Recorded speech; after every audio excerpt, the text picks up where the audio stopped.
downloaded an app the other day, and what it does is it analyzes all of the subscriptions and memberships that I'm a part of, and it calculated that I'm a part of like 33 different subscriptions and memberships. I don't know how many it would analyze for you, but what I have noticed is basically every category of our life is now offered as a service that you can subscribe to, right?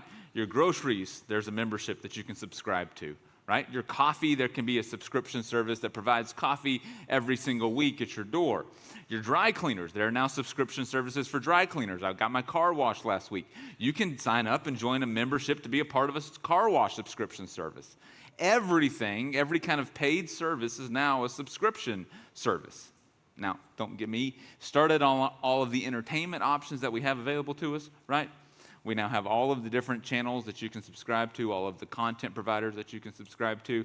Used to be just a cable package, and then we got frustrated with that for some reason, and now we pay 6 times as much for the exact same service across all of these different categories to all of these different companies.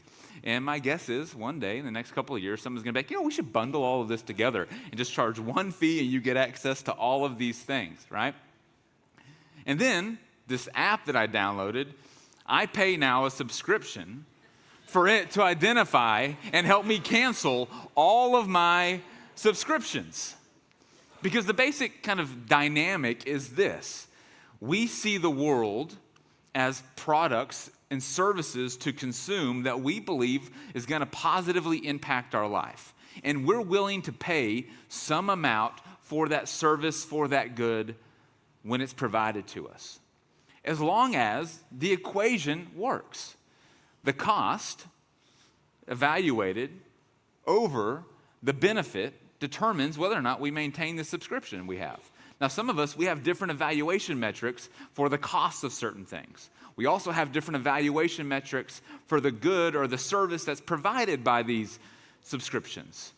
And it all determines the number of subscriptions that you have, if you're even aware of and can keep track of all of the subscriptions that you have. But while this has kind of become the norm in our world, I think it's probably important that we point out, I think, the subtle implication and effect that it's having on us. Because as people of faith, we're supposed to look at everything through a lens that acknowledges that everything in life forms us, positively or negatively. We can't escape the reality of formation, not just on our lives and on the people we become, but ultimately on our soul. Here's what I'm noticing. Maybe you've noticed this too. Because we live in a world where we view everything through kind of a consumeristic, transactional lens. We view everything as what is being provided, how much does it cost, and do I want to stay in this relationship? We are losing, and this effect has eroded our willingness and ability as people to make and keep and hold commitments. Maybe you've seen this at work. You hire a new employee, maybe they have an age category that's different than yours, that's younger than yours, and so you have these labels that you ascribe to millennials or Gen Zers about their inability to honor their commitments, right? They don't show up when they say they're going to show up. They kind of ghost you, or they kind of that silent quitting that's been happening where people just stop showing up to work. There's no communication about the fact that they don't want to do this job anymore because it no longer matches kind of their equation for, is this a proper benefit based on the cost in my life, right? We're losing the ability to stick to things. We're losing the ability to commit to things. This doesn't just happen with our work, but it happens in our relationships. Teenagers, think about your friendships. How many friends would you say is kind of your ride or die friend, somebody that you know will be with you through everything? Adults, how many of these type of people do you have in your life that you know beyond a shadow of a doubt, if there wasn't any financial incentive or if there wasn't kind of any other incentive, that they'd be there for you? We're kind of losing this dynamic that we are people who hold commitments, that we want to stick to something because we see the value in it beyond the initial perceived benefit. Think about our most important relationships, perhaps, our romantic relationships, our marriages, right?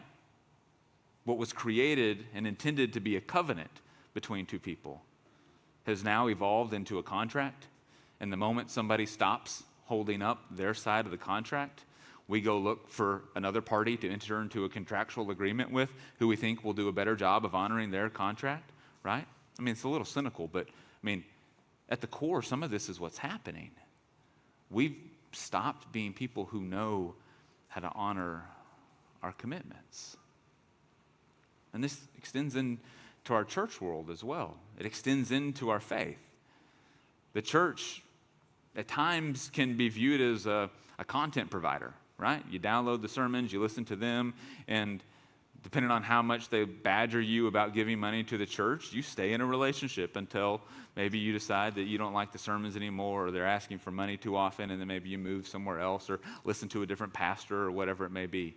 Or you're in a season of life where your kids are at home, and that's really important to you, and so you want to invest in their faith formation, and so you go to the church because they're trying to kind of help you as you raise your child in the faith, and they've got pretty good programs and services, and maybe the indoor part of their facility looks like an amusement park, and so you're like, this is cool, we're going to go here, right, until your kids graduate, and then you're like, that's not really that important to me anymore. We don't have the same invested interest. The cost is pretty high in relationship to perceived benefit now that the kids aren't in the home, and so maybe we'll go somewhere else, right? We start to consumerize our relationship with church. And I think that causes us to miss out on what this whole thing was intended to be from the start. We forget at its very core, from the very beginning, what God intended through this idea called church. And for the next couple of moments, I just want to remind us of what this means and what this looks like and who we're called to be as people who are a part of something called the church. So, this idea of church comes from this Greek word. And this Greek word is used several dozen times in the New Testament, but Jesus only uses it twice. And when Jesus only uses something twice, it's probably pretty important to pay attention to. Maybe you've heard of this word before, but it's this word, ekklesia. This is this word, ekklesia. It's Greek. It's made up of two parts, ek, meaning out of, and then kaleo, meaning called. So you smash them together, and you get those who are called out, or the called out ones. That's what ekklesia means, is people who have been called out for a purpose. Now, its original use was not in Scripture. Its original use was not in a biblical religious faith context. Its original context was in kind of common citizen life, whether it was in a Roman context or an Athenian context, but it was a group of people who were identified to kind of help lead the community and lead the city. They were kind of the bridge builders. They were helping to enact policy. And so this is where we get this idea that an ekklesia was not just those who were called out, but it was like an assembly of people or a gathering of people. But very specifically, these people weren't just called to be a group. This group had a function and a purpose. And their function and purpose was they were called by the emperor to introduce and implement the culture and the laws of the empire. Now, we use a different word these days for this type of person. A good description would be an influencer, right? Someone who is charged with trying to get other people to adopt, either buy a certain product or adopt a certain lifestyle, but they have an impact on the people around them, and they're trying to guide and lead them towards a certain outcome. In this specific context, originally, it was to introduce and implement the laws and the culture of the empire. This was what an ekklesia was. It gets co-opted for religious purposes. Jesus uses it, and the Apostle Paul uses it a number of times, talking about this first group of Christians, with this idea that in the same way, in a kind of a city context, Christians are supposed to be people who are called out to stand apart, to live different, and to enact and implement and introduce the culture and the laws, not of the empire, but of the kingdom of God. But then, over time, as Christianity grows and spreads and moves out of the first century context and into the fourth century, where it becomes the official religion of the Roman Empire, it starts to gain a whole lot of popularity, and Christians grow in number. And so instead of small little gatherings, small little ecclesias, where people would meet in secrecy and in private, they now had much larger gatherings, maybe as large as maybe the one that we're sitting in. Well, when you have a gathering of this size, it's hard to meet in somebody's home or in somebody's basement under privacy, and so you have to find larger buildings to meet in. Well, as Christianity spread, it kind of moved out some of the other kind of local pagan religions that vacated a whole lot of property in the Roman Empire. So these Christians moved into these vacated pagan temples, and they began to meet there and gather there. And so now they need a new word to describe these places where Christians would gather. And so they came up with this idea of Kyriakos, which means house of the Lord. Now, we use it, and when we say the word Lord, we mean Jesus, the God of heaven and earth, but it could have been in reference to any Lord. The Lord of a manor, the Lord of a community, the Lord of this principality, anything. This is kind of how it was referred to. So these places, these palaces, where Christians were gathering, were called Kyriakos. Now you're like, where are you going with this word study? We're almost there. We're halfway there, but it's real quick. So, as the Christian empire and as the Christian religion spread, and as it moved into Germany, there became a need for a German word to describe this same idea as house of the Lord, which they came up with, which is the word Kirche. That's not how I would pronounce it. That's because I'm not German, but apparently it's pronounced Kirche. Now, when this word, this Germanic word, was transliterated into English, how do you think we begin to pronounce this word? Church. That's right. So, what was originally intended to be a group of people called out to demonstrate by their lives the rules, the customs, the culture of the emperor, of the king who they submitted to the Lord of their lives, this group of people called out to live out this way, now started to get confused and mixed up with the place where they gather. And so you can see how over time we have kind of maybe lost the original intent for this word. We gather at a church, in a church, you go to a church, but yet we're also supposed to be the church, and we don't really know what that means because we can't physically be a building, and so it all starts to get confused.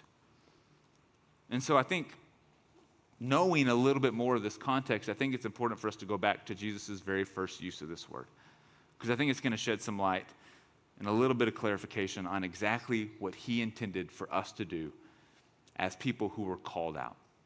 So this comes to us from the Gospel of Matthew, the 16th chapter. Jesus is having a conversation with his disciples, and he kind of poses this question to them because he's trying to get some kind of intel and some data on what people are saying in the different towns and communities where Jesus is teaching and performing miracles. And so he asks his disciples this question. And he says, "Who do people say that I am? Who do you say that I am?" He's trying to see if they understand who he actually is. Now, we've been kind of walking through the last 7 weeks. We walked through the Gospel of John, asking the question, who is Jesus?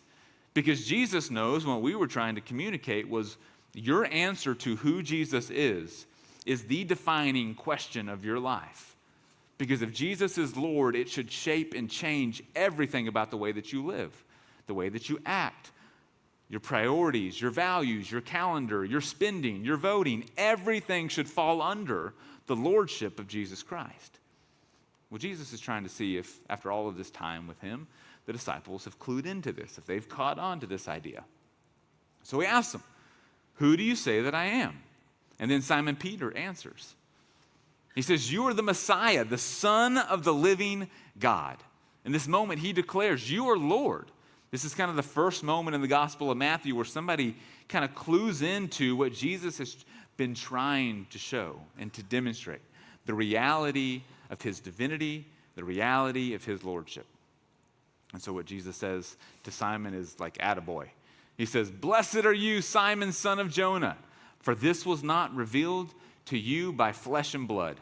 Nobody told you. You didn't have to look on somebody else's paper, copy down the answer for yourself. This was revealed to you by Jesus' Father in heaven. Way to go, Peter. Good job. And then Jesus goes on. And he says, "I tell you, Peter, that you are," he changes his name from Simon to Peter. He says, "You'll no longer be called Simon, you'll now be Peter," which just means stone or rock. It's kind of like, instead of Simon, I'm going to call you Rocky, right? All right, Rocky, "and on this rock I will build," and then here he goes. This is Jesus using this word again. Not a building, not a place in which we gather, but I build my Ekklesia, my assembly, this group of people who were called out from their regular everyday existence to live into something different, to live into the reality that I am the Messiah, the Lord of heaven and earth, to live in a different pattern, in a different manner that communicates to everyone the ways that you're supposed to live, the laws, but also the culture, what it looks like, kind of more tactile, experientially, what it means to be a follower of Jesus Christ. And then he goes on and he says, "On this I will build my Ekklesia, and the gates of Hades will not overcome it." Now this is important because we're coming right off the resurrection. What Jesus is saying here is not even death will stop this thing. Not even death can stop me, but not only that, death won't stop the church. And believe me, through the history of the church, there has been a lot of death that has tried to stop the church. And it continues. It prevails. It survives and it continues to flourish. And it's built on this idea that Christ is Lord. And we as people have been called out to live into that truth and to share that reality with everyone around us. Now, when it comes to participation in a local church, there's some categories that we tried to clarify this with, tried to make it a little bit easier to understand, because if I just ended the sermon this morning and said, all right, go out and live into the reality that Christ is Lord of your life. Sounds good, but Monday morning you're going to wake up and you go, okay, now what do I do, right? So the church has tried to be helpful in this and create some categories to think about what it means to live into this reality. Prayers, presence, gifts, service, and witness. Now, here in a little bit, we're going to invite some people into membership into this local church and into the universal church that has existed across all age and time and continues to this day. And we're going to ask them if they will commit to supporting the church, both local and universal, with these 5 things. If you're a member of the Grove, whether you remember it or not, you made this same commitment. You made this same promise. And so I'm just going to remind all of us here today, because Easter was busy and we had a lot going on. I'm just going to remind us all this morning about what these 5 commitments actually mean. Your prayers. When you commit to support the church with your prayers, it doesn't just mean that you pray for Allie and I and the pastors here, for the institution of the church. It means that your whole spiritual devotion is connected into what God is trying to do in the world. Yes, it exists locally here at the Grove, but what we're asking for is for you to be in prayer of how God can continue to work in our local congregation, but also in our community, and how God can continue to work in the world, to be attentive to and attuned with God's presence and activity. It's about kind of lending your voice and lending your listening into how God is at work in the world. We want your actual prayers. We want you to pray for the work that this church is doing, for the people who might come into this place, for the ways that lives will continue to be changed, that other people will become convinced that Christ is Lord and what that means for their life. We want you to pray for all of those things, but also for the way that God invites you into living out your role and your responsibility in this place. Next is your presence. Your physical presence matters. Now, this is one of those points where I'm kind of preaching to the choir this morning because you're all here, right? The people that actually need to hear this are the ones that aren't here and who probably won't hear this, right? But being here matters, and it doesn't just matter for you, because you've all had the experience where you invited somebody to something and you were a little unsure about how it was going to go. Maybe it was to an event. Maybe it was to a particular party. Maybe it was even to church. And the whole time you have this person who you've invited that maybe you're on the fence about how they're going to experience this thing that's awaiting y'all. You're thinking about, oh God, please don't let it be weird. Please don't let it be bad. Please don't, right? You invite somebody to church for the first time, you're like, oh God, please don't let him talk too long. Like, let us just get out on time, because then he's going to have a bad experience, or they're going to have a bad experience. They're going to be like, does he always talk this long, right?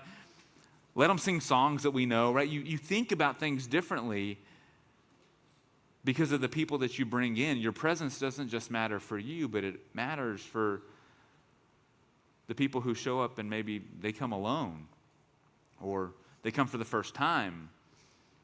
If you have a comfort and a familiarity with church, walking through those doors is no big deal.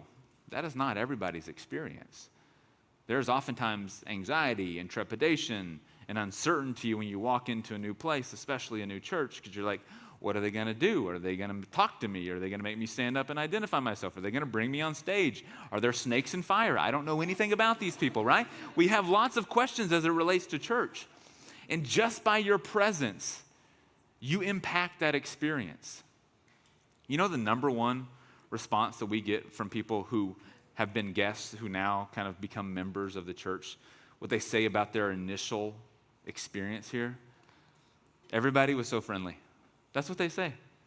And it makes me so happy. They're like, it was so easy to come for the first time because everybody was so friendly. My hope and prayer is that was your first experience.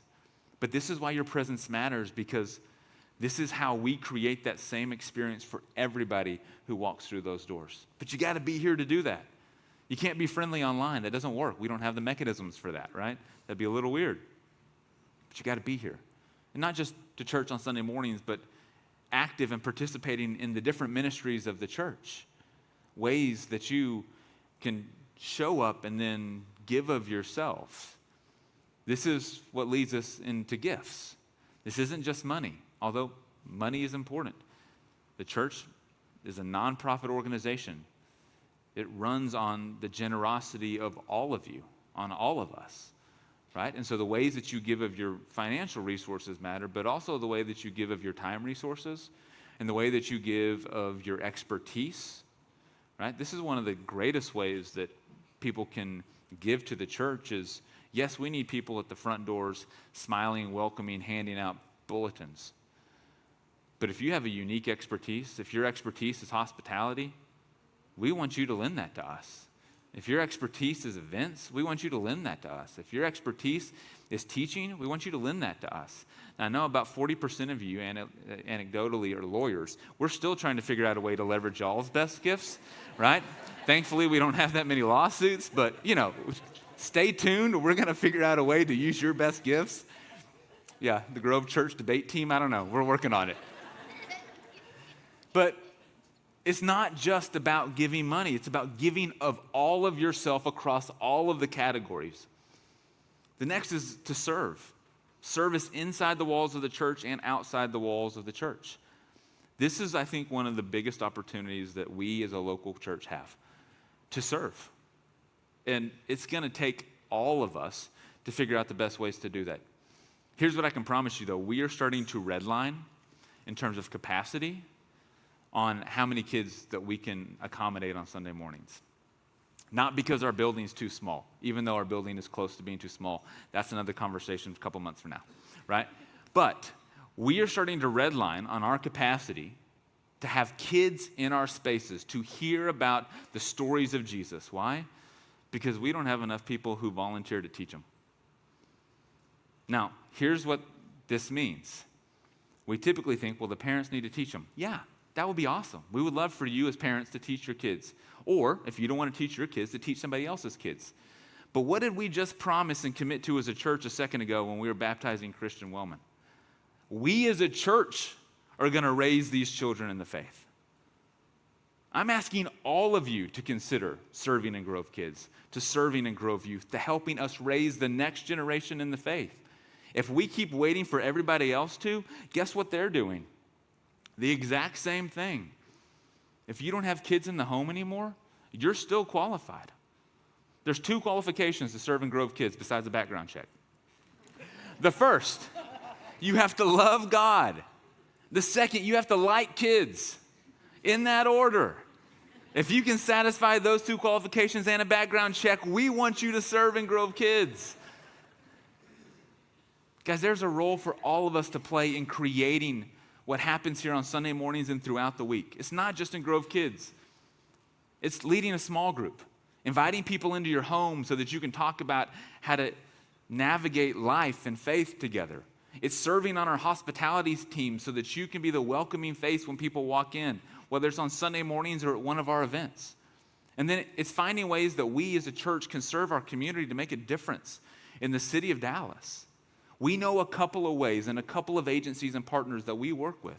If you know more, we want to know. We're not the experts on all of this. This is an all skate where we all play a part in what we're trying to do here at the church. And then the last is witness. This, I think, most embodies kind of the essence of what the original Ekklesia meant. This idea to introduce and influence the culture and the ways of living of the empire. The way that you live your life is the loudest message that you will ever preach. Far louder than anything that you say, far louder than any gift that you can give. The way that you live your life in obedience to Christ, in selflessness, in generosity, in compassion and kindness. That's what draws people into the church. And not just like our physical building, but into a relationship with God. The way that you live out in the world. This is why almost every Sunday we end our service with a kind of a congregational benediction, where we have said the same benediction from the very first day. And typically, to contextualize it, we say, this is a reminder that the church is not a building. The church is not a worship service. The church is the way that we live our lives out in the world. Because we can't forget who we have been called to be. We have been called out of our lives and into a new reality where Christ is Lord, and that changes everything about our lives. So, here in a moment, after the band leads us in one last song, we're going to invite quite a few friends to join me on stage as we invite them into membership at the Grove. But if you're a member, may you be reminded as well who we've all been called to be. Let me pray. Gracious God, you called us out and into a relationship with you. God, allow us not to be limited by a transactional, consumeristic mentality, evaluating things from a cost-benefit analysis. But God, may we give ourselves wholeheartedly and completely and freely to your kingdom, to what you were trying to accomplish here in the world. God, we love you. Nothing can stop your church, not even death. May we live as if that's true and demonstrate all that we can accomplish in your name. We pray this in your name. Amen.